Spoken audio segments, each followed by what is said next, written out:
अमेरिकी space agency NASA की अंतरिक्ष यात्री सुनीता विलियम्स और वुज विलमोर 9 महीने बाद धरती पर वापस लौट आए हैं।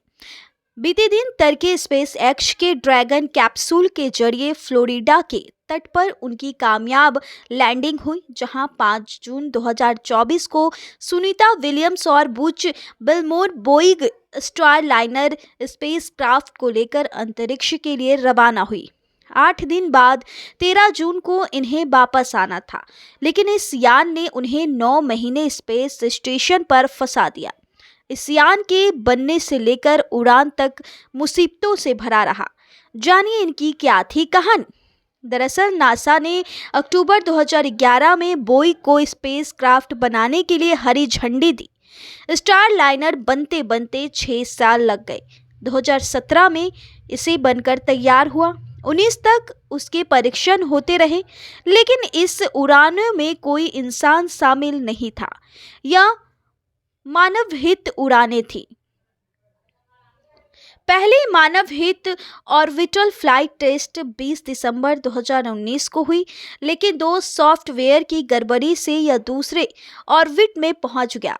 स्पेस स्टेशन से डॉकिंग नहीं हो पाई।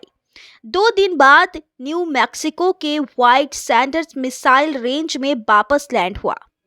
दूसरी मानव हित उड़ान 6 अप्रैल 2020 को हुई। स्पेस स्टेशन तक जाना था, डॉकिंग करनी थी, इसके बाद वापस आना था, लेकिन लॉन्चिंग थोड़ी टालनी पड़ी। अगस्त 2021 में लॉन्चिंग करने की तैयारी हुई, लेकिन फिर स्पेस क्राफ्ट के 13 पॉपुलेशन वॉल्व में कुछ कमियां आई। इसके बाद बोइंग ने पूरा स्पेस क्राफ्ट को फिर से बनाया। मई 2020 के बाद 2022 में ट्रायल उड़ान की तैयारी की गई। 19 मई 2022 को स्टार लाइनर ने फिर उड़ान भरी।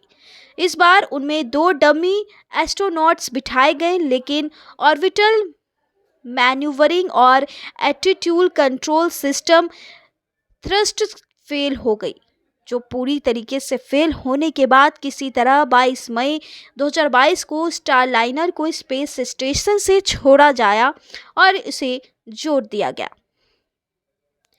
सुनीता पहली बार उड़ान भरी थी, जिसमें काफी खतरनाक और संघर्ष भरी दास्तां है। हम जानेंगे उनकी कहानी। तीसरी मानवयुक्त उड़ान साल 2017 में तय की गई, लेकिन कई वजहों से देरी होते होते यह जुलाई 2023 तक आ गई। 1 जून 2023 को बोइंग ने कहा कि हम इस उड़ान को टाल रहे हैं। 7 अगस्त 2023 को कंपनी ने कहा स्पेस क्राफ्ट की दिक्कतें खत्म हो चुकी। अगली उड़ान 6 मई 2024 को तय की गई, लेकिन फिर यह लॉन्चिंग टाली गई क्योंकि एटलस रॉकेट में ऑक्सीजन वाल्व में कुछ दिक्कत आ रही थी। इसके बाद स्पेस क्राफ्ट में हीलियम लीक होने की वजह से लॉन्चिंग टाली।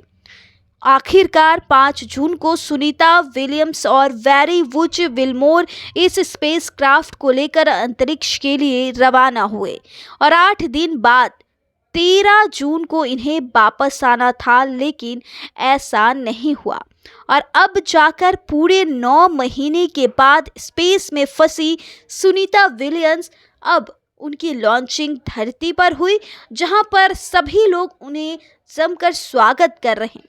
आप सोच सकते हैं 9 महीने एक कैप्सूल में कैसे उन्होंने गुजारे होंगे दिन।